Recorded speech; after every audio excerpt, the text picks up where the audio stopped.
Vous êtes en compagnie de Radio Taïwan International.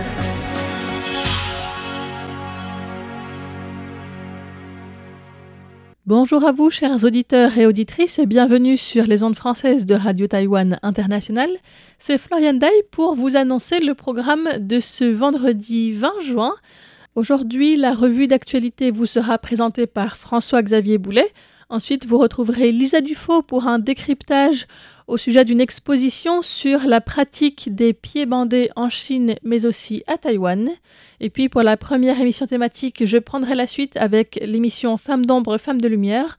Aujourd'hui, sur la récipiendaire du prix Tang en développement durable, Jane Goodall.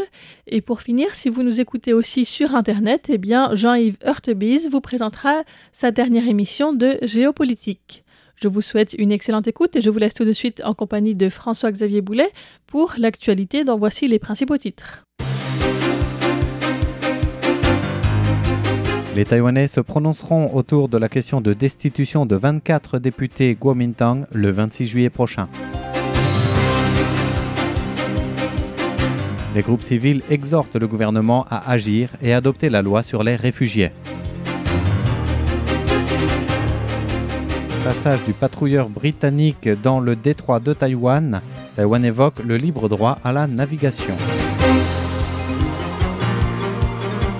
Le maire de Taipei est à Paris pour le sommet des maires engagés pour le climat. Bonjour et bienvenue dans l'édition de l'actualité de ce vendredi 20 juin. C'est François-Xavier Boulet pour vous présenter le journal de la rédaction.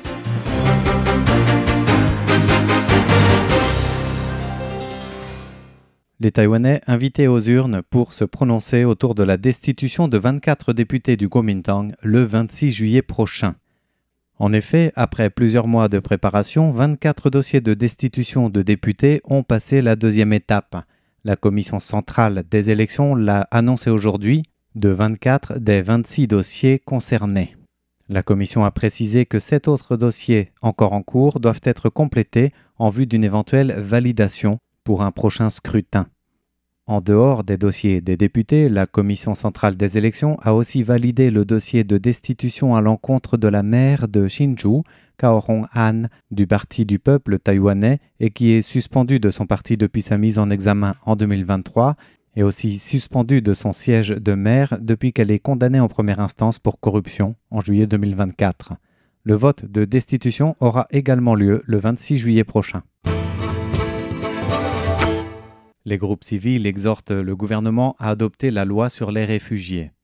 À l'occasion de la Journée mondiale des réfugiés ce 20 juin, plusieurs groupes civils de défense des droits humains ont donné une conférence de presse au Parlement pour appeler le gouvernement à faire face à la situation de vie difficile des réfugiés en exil à Taïwan. L'Association taïwanaise pour les droits humains et l'antenne taïwanaise d'Amnesty International accusent le gouvernement taïwanais de ne pas avancer depuis 2 ans dans la mise en place du système d'abri et de refuge.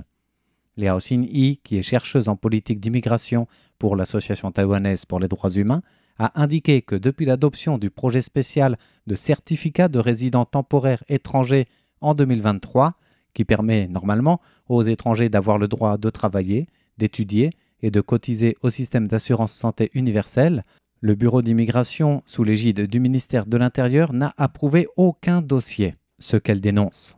Ce projet ad hoc est déjà en place depuis 2 ans, mais aucun dossier n'a été approuvé. C'est un système quasiment fantôme. Le ministère de l'Intérieur refuse même d'expliquer aux demandeurs les exigences et les procédures d'examen spécifiques. Durant cette longue attente, ces personnes n'étaient pas autorisées à travailler ni ne pouvaient prétendre à une quelconque aide sociale. Certaines d'entre elles ont même été tenues par l'immigration de quitter le territoire dans un délai déterminé, alors qu'elles avaient déjà fait la demande du certificat en question. De son côté, le député du Parti démocrate progressiste au pouvoir, Puma Chen, présent à la conférence de presse, a souligné l'idée reçue selon laquelle un grand nombre de réfugiés afflueraient à Taïwan après l'adoption de la loi sur les réfugiés, ajoutant qu'en réalité, les réfugiés existeront toujours, qu'il y ait ou non cette loi.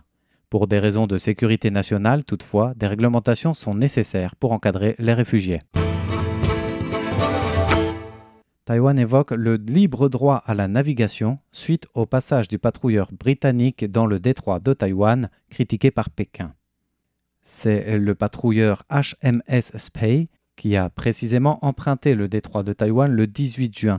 Et après son passage, le média officiel chinois Global Times a rapporté que le commandement du théâtre oriental de l'Armée populaire de libération avait condamné ce passage, le qualifiant de coup médiatique ouvert et ajoutant que les actions de la partie britannique visaient simplement à provoquer délibérément des troubles et saper la paix et la stabilité dans le détroit. Ce à quoi le ministre des Affaires étrangères taïwanais Lin Chia-long a répondu aujourd'hui en exprimant sa gratitude au gouvernement britannique pour son soutien continu et ouvert à la participation internationale de Taïwan et à l'importance qu'il accorde à la stabilité dans le détroit. Et le ministre Lin Chia-long a rappelé par ailleurs que le passage du patrouilleur britannique HMS Spey s'inscrivait comme un acte qui défend le droit à la liberté de navigation. Le ministère de la Culture lance l'année culturelle de Taïwan en Europe. Le ministère de la Culture a organisé ce vendredi une conférence de presse précédant le départ des délégations artistiques qui sont annoncées aux 2 grands rendez-vous internationaux artistiques de l'été, en référence au Festival d'Avignon Off en France et au Festival Fringe d'Édimbourg au Royaume-Uni. Devant les représentants de l'Europe, Lutz Gellner, de la France, Franck Paris, et du Royaume-Uni, Suzanne Milner, le ministre de la Culture Li Yuan a salué les artistes taïwanais talentueux sélectionnés dans leurs arts respectifs et qui deviennent ainsi de véritables ambassadeurs culturels de Taïwan, incarnant le dynamisme du soft power de la diplomatie culturelle initiée par le gouvernement. Dans le sillage de notre participation à l'Olympiade culturelle de Paris l'année dernière et à l'Exposition universelle d'Osaka cette année, nous lançons maintenant une stratégie d'ensemble pour l'année culturelle de Taïwan en Europe cette année. Les festivals d'Avignon Off et d'Édimbourg en seront les temps forts, nous permettant d'organiser des événements artistiques et diplomatiques pour approfondir nos échanges culturels avec la communauté internationale. Cette année, ce sont 8 troupes taïwanaises qui ont été sélectionnées pour participer au festival Avignon Off de juillet prochain ou celui de Fringe d'Édimbourg au mois d'août. Au menu des représentations, les groupes artistiques présenteront des spectacles variés, depuis la danse jusqu'aux marionnettes, en passant par le théâtre, la magie ou encore le cirque contemporain, pour aborder des thématiques autour de la mémoire culturelle, des questions d'identité ou du rapport entre l'individu et la société. Le maire de Taipei est à Paris pour le sommet des maires engagés pour le climat. À l'invitation de la ville de Paris, le maire de Taipei, Chiang Wan-han, est arrivé en France ce matin pour prendre part à Paris au sommet des maires engagés pour le climat. De Paris à Belém, 10 ans d'action mondiale pour le climat. Avant son départ, Chiang Wan-han a indiqué qu'il s'agissait d'une rencontre internationale organisée par la ville de Paris pour marquer les 10 ans de l'accord de Paris. Cette conférence rassemble les architectes de l'accord de Paris, des maires engagés du monde entier, ainsi que la société civile. Selon l'agenda communiqué par la mairie de Paris, dans le cadre de ce sommet qui aura lieu lundi, 23 juin, Chiang Wan-han interviendra à la rencontre sur le sujet « Les villes en première ligne, bilan concret de 10 années d'avancée », à côté des maires de Milan, de Montréal, de Douala ou encore de Brazzaville. Chiang Wan-han a indiqué avant son départ qu'il partagerait les expériences de Taipei en matière de gouvernance environnementale, d'émissions nettes de carbone ou encore de transport vert. Selon son programme à Paris jusqu'au 25 juin, le maire de la capitale taïwanaise doit aussi se rendre au Sénat, effectuer une visite à la mairie de Paris et participer à la fête de la musique. Forum taïwano-belge sur l'enseignement supérieur. Après le sommet de l'enseignement supérieur France-Taïwan 2025 qui s'est tenu à Lille en début de semaine, la délégation taïwanaise de l'éducation et de l'enseignement supérieur est en Belgique depuis hier pour discuter de l'approfondissement des coopérations sur l'enseignement supérieur et en matière de recherche scientifique et de développement des talents. Le Forum taïwano-belge, organisé conjointement par le ministère taïwanais de l'Éducation, la Fondation pour la coopération internationale dans l'enseignement supérieur, la représentation taïwanaise en Belgique et auprès de l'Union européenne, ainsi que l'association ARES pour la recherche et l'enseignement supérieur en communauté française de Belgique, a réuni 33 représentants de 14 établissements d'enseignement supérieur belges. Le président de la Fondation pour la coopération internationale dans l'enseignement supérieur, Wu Zhengqi a indiqué que plus d'une centaine d'accords existent entre les établissements belges et taïwanais dans l'enseignement supérieur. Actuellement, ce sont 270 étudiants taïwanais qui suivent des études en Belgique et Taïwan accueille 155 étudiants belges. De son côté, la présidente de l'association ARES, Laurence Ries, a souligné avoir rencontré lors de son récent déplacement à Taipei plusieurs acteurs de l'enseignement supérieur taïwanais, affichant son espoir de voir les accords signés se concrétiser en matière de recherche universitaire entre les deux pays. Par ailleurs, la délégation taïwanaise a aussi visité l'Université catholique de Louvain ainsi que l'IMEC, qui est le centre de recherche en microélectronique, pour discuter des échanges et coopérations en matière de recherche scientifique, de technologies émergentes et autour des programmes d'échange enseignants-étudiants.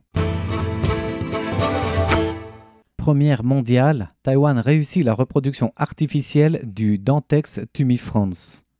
Le ministère de l'Agriculture a annoncé que Taïwan venait de réussir la prouesse mondiale de reproduction artificielle et d'élevage du Dantex tumifrons. Il s'agit d'une espèce de poisson, également appelée dorade à dos jaune. Le directeur de l'Institut de recherche sur la pêche, Chang Chin-Yi, a indiqué que le processus de reproduction artificielle de ce poisson incluait l'élevage des alevins. Les alevins reproduits artificiellement ont été élevés avec succès pendant 3 mois, soit 100 jours. Ils se nourrissent déjà de granulés. On peut donc considérer cette reproduction comme un succès. La reproduction artificielle du Dantex tumifrons avec l'élevage des alevins représente même une première mondiale. L'Institut de recherche sur la pêche a indiqué que face à la chute des poissons pêchés de 3300 tonnes en 2001 à seulement 344 tonnes en 2023, cette percée pourrait renforcer les ressources halieutiques côtières de Taïwan à l'avenir. La prochaine étape est d'atteindre une reproduction complète en captivité d'ici 3 à 4 ans. C'est ainsi que nous arrivons au terme du journal de l'information de ce vendredi qui vous était présenté par François-Xavier Boulet pour Radio Taïwan International. Merci de votre écoute et bonne suite de programme en notre compagnie.